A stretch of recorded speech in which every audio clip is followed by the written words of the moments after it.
Okay, so if I want to start with a question this morning, if everything you owned was gone tomorrow, how would that affect your life? And I mean everything.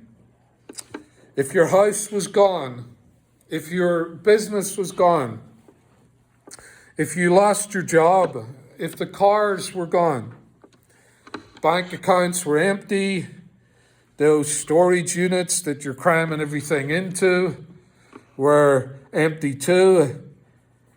If everything was gone, what would you do?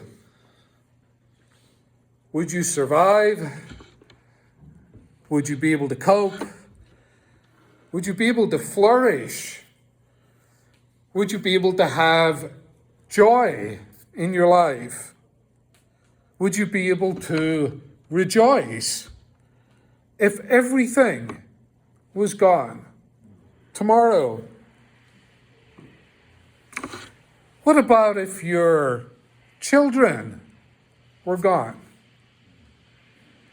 What about if all your family were gone? What about if your health was gone too? Would you be able to rejoice? Would you be able to survive? Would you be able to flourish? Job didn't do anything wrong.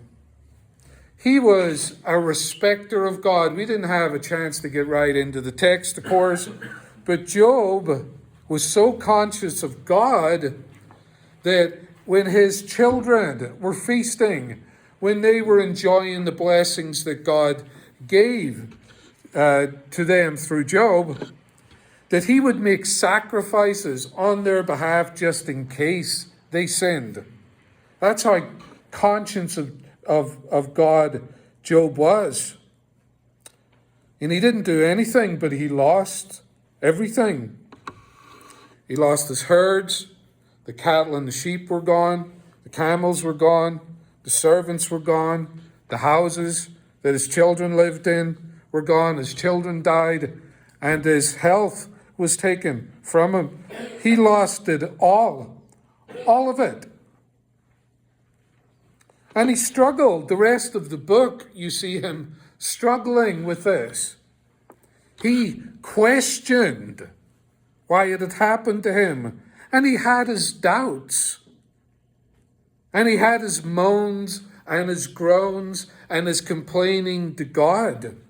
And God was big enough to hear all of that. But one thing Job never did, he never cursed God. And he never gave up on God, regardless of how he'd lost everything. Now, how did he do that? Well, in his times of wealth, and he was magnificently wealthy. He was known to be one of the richest men in that country, extremely wealthy. In the midst of that, Job knew that wealth was temporal, that riches grew wings, that they would fly away. And we see that in when he says, "Naked I came from my mother's womb, and naked shall I return." See, Job's big picture of life was he knew you didn't take anything with you when you left. So he had perspective. And I think, though, not only that did he have perspective on wealth and riches, I think more importantly, Job knew where the real treasures were stored. His treasure wasn't laid up on the earth where moth and rust can devour or thieves could come and steal. And boy, did he get a bunch of thieves, tribes coming down, stealing all of his stuff. Job's treasure was laid up with God in what we call heaven. Heaven means God's space, that which is hidden from our eyes at the moment. But Job didn't think, and again, these are my assumptions.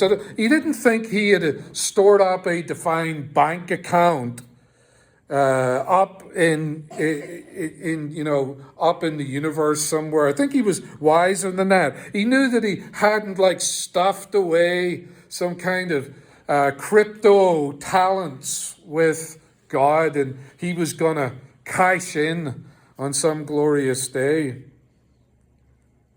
He didn't think about heaven that way. At times we can have that impression. We're thinking that treasure in heaven is the same as treasure in this world. It's kind of childlike in thinking. We kind of take the system of things here when it comes to wealth and materials, and we transpose it, this world system and its emptiness, into the eternal. It's like we are living life here, longing for material wealth, and we're not getting it, but we think someday, oh, well, I'll follow Jesus and I'll get loads of good stuff when I die. That's kind of childlike.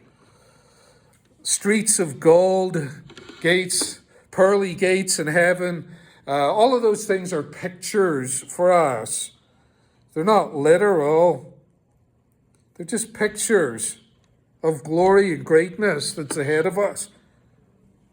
Jesus isn't offering us some kind of God's layaway scheme. If you give your life here, then there'll be a load of cash and money and goodies at the end of this. That's not what Jesus is talking about when he says, lay up your treasures in heaven. Treasures in God's space, heaven, are much more than material toys in this world system. I want to think about that for a little while today. When I was a younger man, and that was a while ago, I used to like wearing nice clothes, Italian suits, French shirts. We used to, when I was 17, 18, we used to dress to impress. And I ran around with a bunch of friends like that. And some of them, some very dear friend, one dear friend, continued down that line. And he has got a wardrobe of designer clothes, all Italian. He's a little committed to some of the Japanese stuff as well, but he's a huge Italian fan, and he's got some unique items there, all designer. And he sent me a video from Ireland of the racks of designer clothes that he owns, and jeans, t-shirts, $300 t-shirts, or racks of them. And he showed me that, and he was laughing about his clothing and saying, this is my little treasure here. Now, we haven't had this conversation recently, but we've had it in the past, because he's not a Christian. What happens when he dies? He's 55 now. His best he's looking at's maybe 20 years. He's lived a hard life like I lived. Maybe he's going to get less than that. We don't know, but what happens when he dies? What's going to happen to his little room of treasures? Well, there's going to be an estate sale.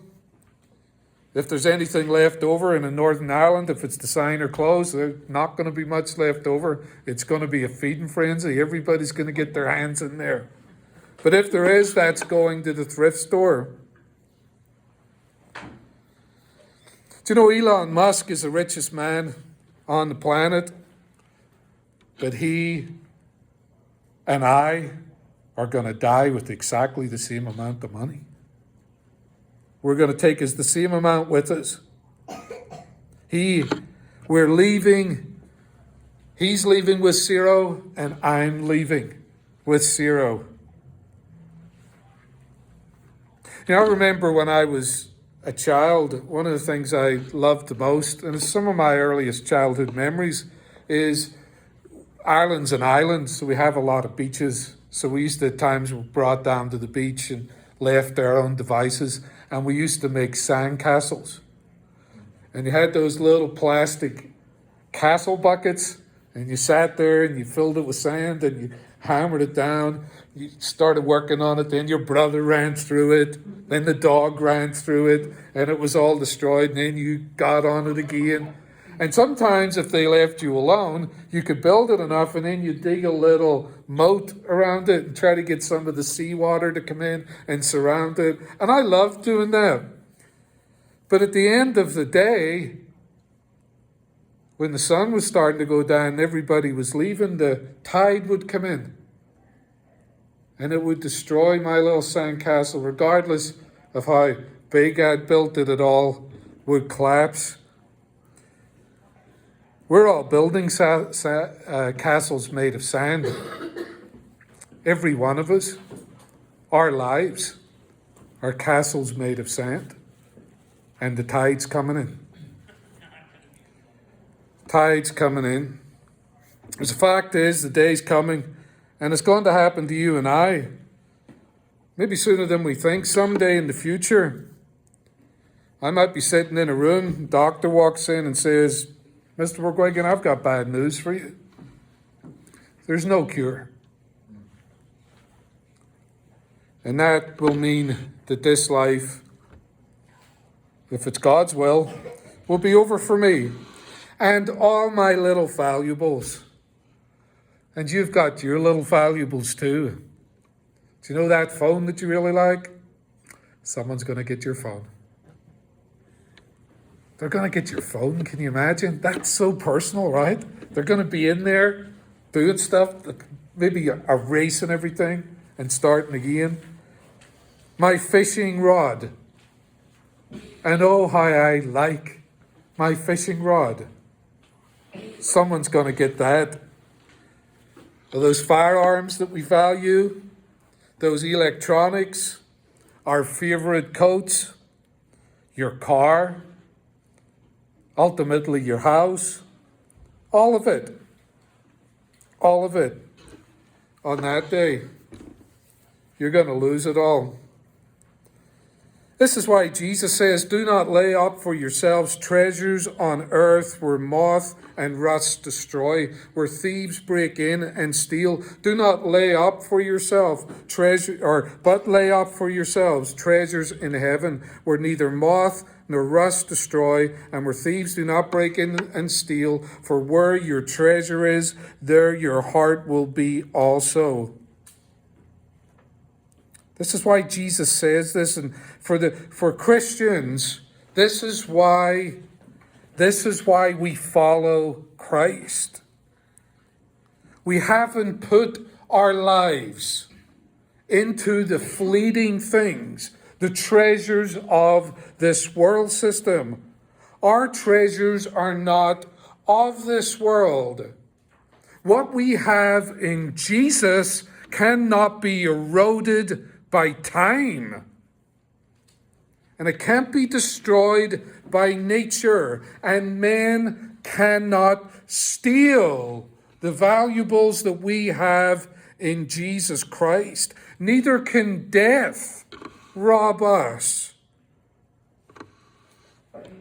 of our treasures. Because when it comes to the end, and it will come to the end for every one of us and for everyone on the planet, we are the only ones who are leaving here to go and get riches. We are the only ones who are leaving this planet to go and secure what is our treasures and our valuables, because it's all laid up with God and it's all hidden with Christ. My friend Bill Gaudette said it best. I remember the night sitting in Webster, Massachusetts. He turned around and we just had a sandwich at a local diner, and he turned around and he says, Ian, it's all dust.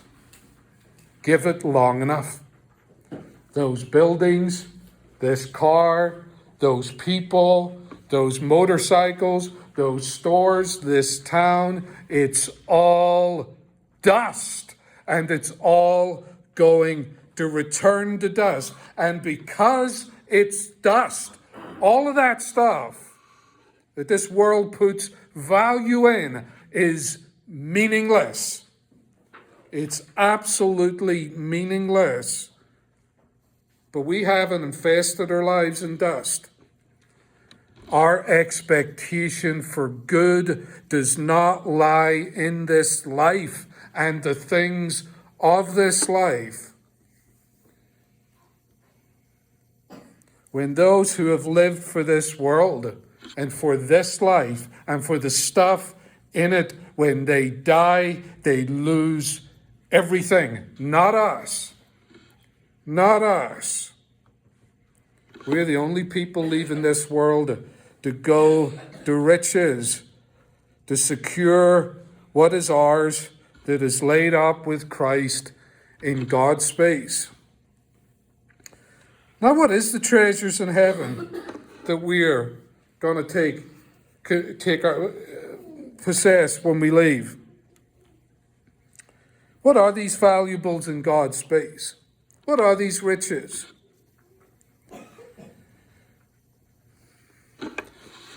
It was 4 a.m. last week. I got up and I made the perfect cup of coffee. It wasn't totally perfect, but it was the best I could make. You know, just the right amount of sugar, just the precise, if you take cream, precisely enough cream, and it wasn't cold. And I enjoyed that coffee, but at the same time, I had fresh baked bread with butter. And I sat there and I enjoyed every minute of it. A nice cup of coffee and some fresh bread in the quiet. In what we would say in Ireland, the wee hours of the night. My perfect time. That's a treasure. That's a valuable. And then on the Tuesday, I got up and Christopher and I went hunting deer, and I looked up into the sky and the glory of it all. Yeah. Look at those stars, Christopher says. When the moon's a little dimmer, they pop even more. There's the treasures. And going to a grandchild's birthday party, their first one. Invaluable. You can't pay for that. You can't buy that. And when the kids are coming home for Christmas and you're getting all excited to make all the stuff you like to make because everybody's going to be together, there's the riches. There's the riches. Or when you get to ride your horse at 40 miles an hour with no helmet. And certain people in this room that will go unmentioned. 40 miles an hour across the prairies. There's the riches. There's the treasure. See, the quality of our lives is not dependent, on the temporal things, the temporary things of this world. But the quality of our lives is based in the eternal, the unchangeable, the immovable nature of God. And all of those treasures are from Him. They're from Him. I was going to mention someone that got a very large buck yesterday, but I won't mention that. From Him, all His treasures. And that's just a taste. That's just a taste of what's ahead of us. What we're storing up in God's space. Because all of these things are from Christ. I think, and I'm nearly done, bear with me. I think that we should now consider the riches and the treasures that are in God's space for us, the relationships that we have with others that Christ has given us that Christ is expanding and building on. All of those things, and of course him himself, are what is said and ready for us when we depart this world, if he delays. And Lord Jesus, come quickly. But if he delays and we go to him, we're going to get the precious things that transcend this precious or this present world. They cannot be destroyed by time. They cannot be destroyed by nature, and they cannot be stolen from us by men. Paul says this, and I want to wrap it up with him. Paul had everything.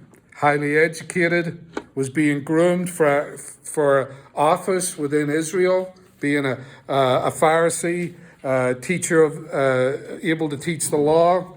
He was being preened and ready for high administration. He's a Roman citizen. You couldn't, just the expense, if you could buy your Roman citizenship. Paul didn't. Paul was born a Roman. So he had special privilege there. He had the intellect. He had the political connections. And coming with that, he was a wealthy man. There's no doubt about it. And Paul says, I give it all up for Jesus. I give it all up. And I gained. I had the life everybody wants. And he says, I have suffered loss of all things. I counted it all garbage, rubbish. It was all useless compared to gaining Christ. And he goes on to say this, that I may know him. This is Philippians 3:10, and the power of his resurrection, and may share in his sufferings, becoming like him in his death, that I by any means possible may attain the resurrection of the dead.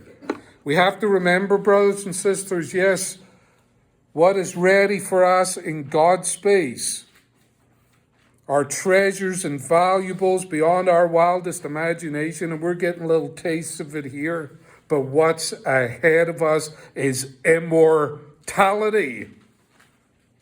To beat death itself is the good news. Not to float around in some ethereal Greek vision of deity, but that we will come out of the grave, immortals, in the new heaven and earth, the home of righteousness. That's what's ahead of us.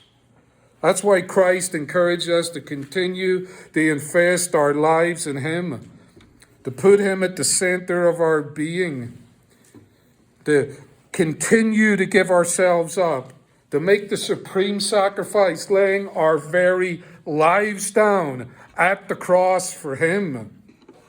Now, how do we do that? Church is helpful. It's good, but it's not about church. The Bible has been given to us, and thank God we have his word. But it's not about Bible knowledge. The Pharisees had Bible knowledge and they missed it. It's not about taking this supper, and we're going to do it in a moment.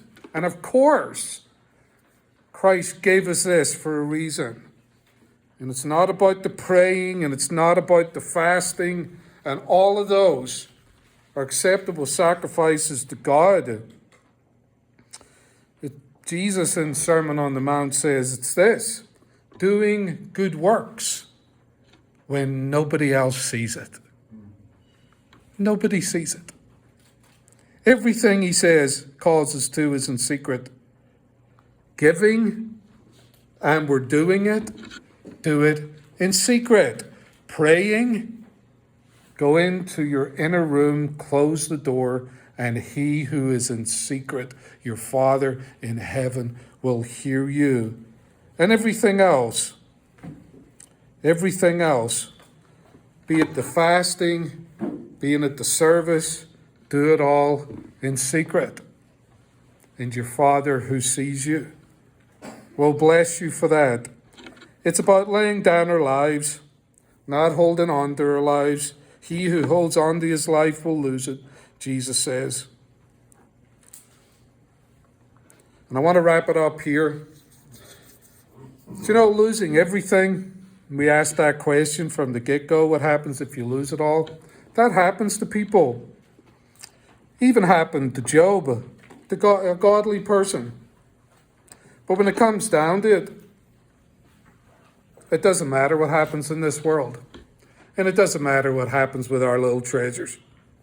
Because all of our valuables, all of them, are laid up with Christ. They're in God's space. And someday, and that's not an if, it's not a maybe, we're leaving all of this stuff behind, and we're going to go to our true riches. The true riches that are found with Jesus Christ. Bow with me.